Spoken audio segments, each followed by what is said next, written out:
फातिमा की रानी माँ, प्रभु यीशु की माँ, आसरा तू ही है माँ।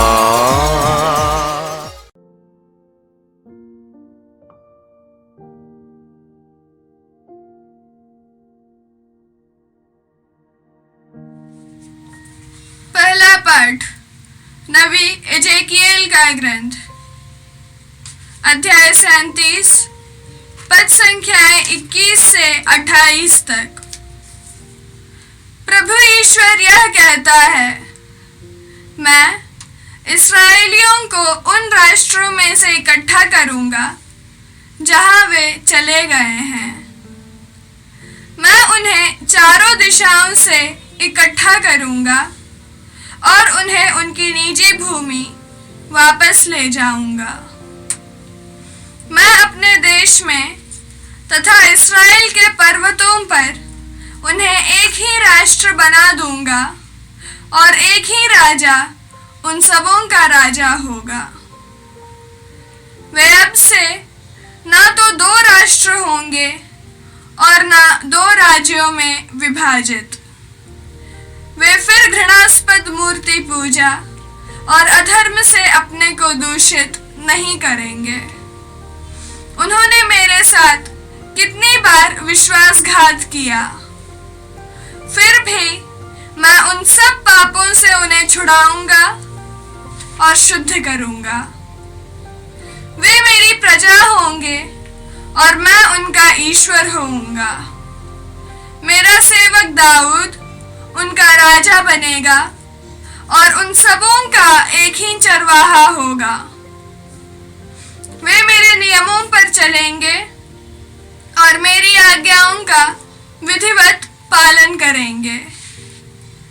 वे और उनके पुत्र पौत्र सदा सर्वदा अपने पूर्वजों के देश में निवास करेंगे, जिसे मैंने अपने सेवक याकूब को दे दिया है। मेरा सेवक दाऊद सदा के लिए उनका राजा होगा। मैं उनके लिए शांति का विधान निर्धारित करूंगा, एक ऐसा विधान जो सदा बना रहेगा। मैं उन्हें फिर बसाऊंगा, उनकी संख्या बढ़ाऊंगा और उनके बीच सदा के लिए अपना मंदिर बनाऊंगा। मैं उनके बीच निवास करूंगा, मैं उनका ईश्वर होऊंगा और वे मेरी प्रजा होंगे। जब मेरा मंदिर सदा के लिए उनके बीच स्थापित होगा, तब सभी राष्ट्र यह जान जाएंगे कि मैं प्रभु हूँ जो इस्राएल को पवित्र करता है। यह प्रभु की वाणी है। ईश्वर को धन्यवाद। भजन अनुवाक्य। प्रभु चरवाहे की तरह अपने झुंड की रक्षा करेगा। प्रभु चरवाहे की तरह अपने झुंड की रक्षा करेगा। हे राष्ट्रों, प्रभु का वचन सुनो। सुदूर द्वीपों तक यह घोषित करो, जिसने इस्राएल को बिखेरा है वही उसे एकत्र करेगा और उसकी रक्षा करेगा, जैसा कि चरवाहा अपने झुंड की रक्षा करता है। अनुवाक्य। प्रभु चरवाहे की तरह अपने झुंड की रक्षा करेगा। प्रभु चरवाहे की तरह अपने झुंड की रक्षा करेगा। क्योंकि प्रभु ने याकूब का उद्धार किया और उसे उसके शक्तिशाली शत्रु के पंजे से छुड़ाया। वे लौटकर सिय्योन पर्वत पर आनंद के गीत गाएंगे। वे बड़ी संख्या में प्रभु को दान देने आएंगे। अनुवाक्य। प्रभु चरवाहे की तरह अपने झुंड की रक्षा करेगा। प्रभु चरवाहे की तरह अपने झुंड की रक्षा करेगा। तब कुमारियां उल्लसित होकर नृत्य करेंगी। नवयुवक और वृद्ध एक साथ आनंद मनाएंगे। मैं उनका शोक आनंद में बदल दूंगा, उन्हें सांत्वना दूंगा और दुख के बदले सुख प्रदान करूंगा। अनुवाक्य। प्रभु चरवाहे की की तरह अपने झुंड की रक्षा करेगा। प्रभु चरवाहे की तरह अपने झुंड की रक्षा करेगा। जय घोष। प्रभु कहता है, अपने पुराने पापों का भार फेंक दो, एक नया हृदय और एक नया मनोभाव धारण करो। प्रभु आप लोगों के साथ हो और आपकी आत्मा के साथ। संत यूहन्ना के अनुसार पवित्र सुसमाचार। हे प्रभु तेरी महिमा हो। अध्याय 11 पद संज्ञाएं 45 से 57 तक। ये यहूदी मरियम से मिलने आए थे और जिन्होंने यीशु का यह चमत्कार देखा, उनमें से बहुतों ने उनमें विश्वास किया, परंतु उनमें से कुछ लोगों ने फरीसियों के पास जाकर बताया कि यीशु ने क्या किया है। तब महायाजकों और फरीसियों ने महासभा बुलाकर कहा, हम क्या करें? यह मनुष्य बहुत से चमत्कार दिखा रहे हैं। यदि हम उसे ऐसे करते रहने देंगे तो सभी उनमें विश्वास करने लगेंगे और रोमन लोग आकर हमारा मंदिर और हमारा राष्ट्र नष्ट कर देंगे। उनमें से एक ने, जिसका नाम कैफस था और उस वर्ष के प्रधान याजक था, उनसे कहा, आप लोगों की बुद्धि कहाँ है? आप यह नहीं समझते कि हमारा कल्याण इसमें है कि एक ही मनुष्य जनता के लिए मर जाए और समस्त राष्ट्र का सर्वनाश न हो। उसने ये बात अपनी ओर से नहीं कहे, उसे उस वर्ष के प्रधान याजक के रूप में भविष्यवाणी की कि यीशु राष्ट्र के लिए मरे और न केवल राष्ट्र के लिए बल्कि इसलिए भी कि वह ईश्वर की बिखरी हुई संतान को एकत्र कर ले। उसी दिन उन्होंने यीशु को मार डालने का निश्चय किया। इसलिए यीशु ने उस समय से यहूदियों के बीच प्रकट रूप से आना जाना बंद कर दिया। यह निर्जन प्रदेश के निकटवर्ती प्रांतों के एफ्राइम नामक नगर में चले गए और वहीं अपने शिष्यों के साथ रहने लगे। यहूदियों का पास्का पर्व निकट था। बहुत से लोग पास्का से पहले शुद्धिकरण के लिए यरूशलेम आए थे। वे यीशु को ढूंढते थे और मंदिर में आपस में कहते थे, आपका क्या विचार है? क्या वह पर्व के लिए नहीं आ रहे हैं? महायाजकों और फरीसियों ने यीशु को गिरफ्तार करने का उद्देश्य से एक आदेश दिया था कि यदि किसी व्यक्ति को यीशु को ठिकाना मालूम हो जाए तो वह उसकी सूचना उन्हें दे दे। यह प्रभु का पवित्र सुसमाचार हैं। हे क्रिस, तेरी स्तुति हो। यहूदी लोगों के पास्का पर्व, जहाँ यहूदी सारे राष्ट्रों से एकत्रित होते थे और वे अपने अपने देश में यीशु की चर्चा सुनी थी और इसलिए मंदिर में यीशु के पाने, उनकी शिक्षा पाने के लिए तरसते हुए उनको खोज रहे हैं। और ये भी हुआ कि यीशु ने लाजरस को कब्र में रखने के 4 दिन बाद उन्हें फिर से जीवित किया। बहुत सारे लोग जो मरियम और मार्था को सांत्वना देने आए थे, वे इस घटना को देखा था और इतनी बड़ी चमत्कार देखने के बाद उनमें से बहुतों ने यीशु में विश्वास करने लगे, यीशु की शिक्षा को अपनाने लगे। और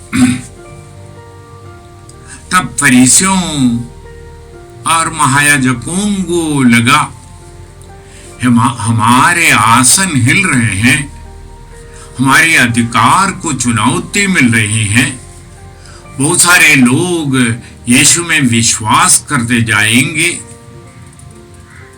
और वो महासभा बुलाकर आपस में परामर्श करने लगे। तो उस साल के महायाजक काइफस ने उन्हें सलाह दिया, आप लोगों की बुद्धि कहाँ है? राष्ट्र के लिए एक व्यक्ति का मरना हमारे राष्ट्र, हमारे मंदिर, हमारी प्रथाएं, हमारी सारी चीज को नष्ट करने से बचाना कौन सी बात बड़ी है? तो उस दिन महासभा ये निश्चय किया कि यीशु को मार डाल दिया जाए। न केवल यहूदी जनता राष्ट्र की को बचाने के लिए, परंतु आज के ईशवाणी कहते हैं बिखरे हुए लोगों को एकत्रित करने के लिए, ये ईश्वर के पद से भ्रष्ट हुए लोगों को फिर से एकजुट करके ईश्वर के राह पर ले आने के लिए।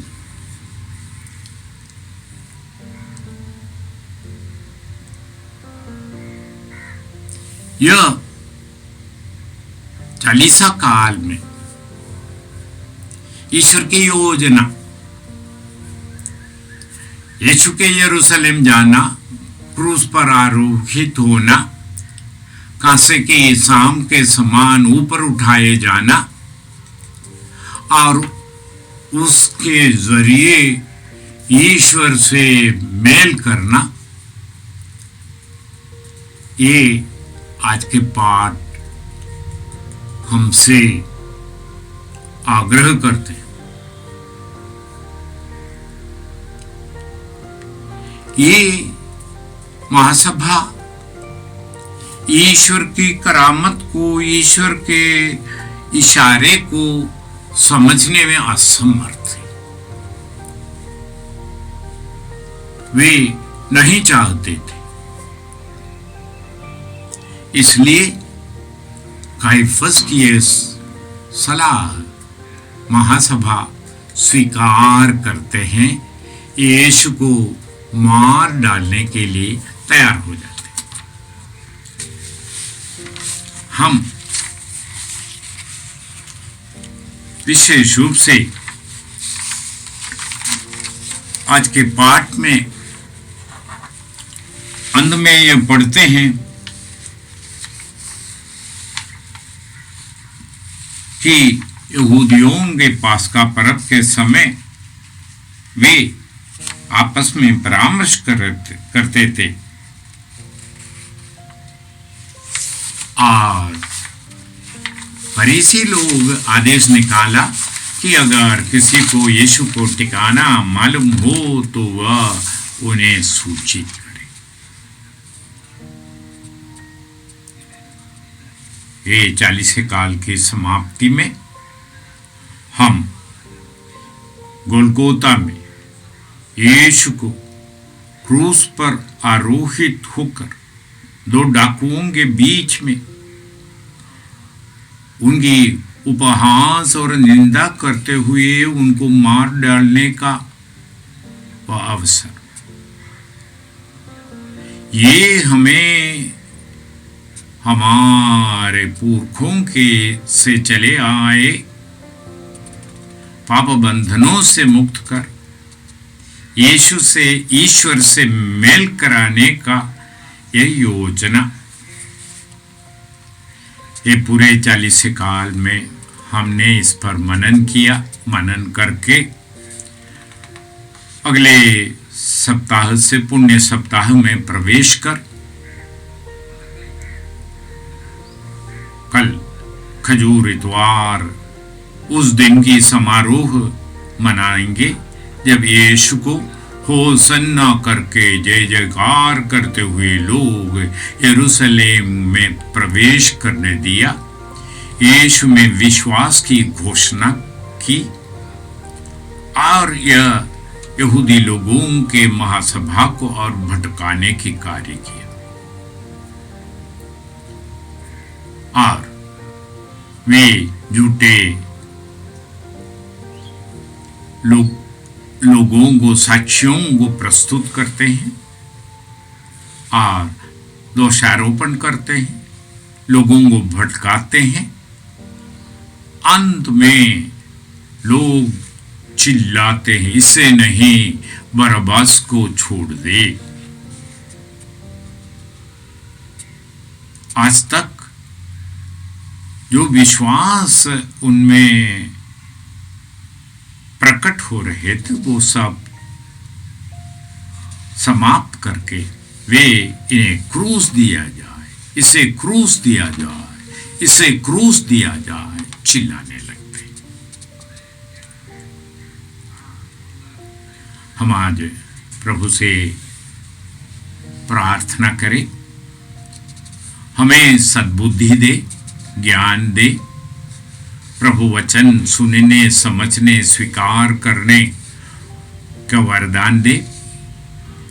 गोलगोता पहाड़ पर चढ़ाए हुए बलि के हिस्सा बन करके पाप क्षमा मांगे और ईश्वर की ओर फिर जाए, पिता और पुत्र और पवित्र आत्मा के नाम पर। जय यीशु क्रिस्त में प्रिय भाई और बहनों, प्रभु यीशु ने हमें आदेश दिया है संसार के कोने कोने में जाकर सारी सृष्टि को सुसमाचार सुनाओ। सुसमाचार सुनने के लिए और सुनाने के लिए एक अच्छा मौका है। आप कृपया इस चैनल का सब्सक्राइब करें, लाइक करें, शेयर करें, बेल आइकन दबाएं ताकि यहाँ की नई वीडियोस की सूचना आपको मिलती रहेगी। साथ साथ आप दूसरों को भी प्रेरणा दें इसका सब्सक्राइब करने के लिए। याद रखें, कल के मिसा के दैनिक पाठ और उस पर टिप्पणियाँ आज ही दोपहर के बाद हम लोग अपलोड करते हैं। कृपया आज ही उसको सुनकर कल की तैयारी करें। प्रभु यीशु आपको और आपके परिवार को 100 गुनी आशीष देंगे। जय यीशु।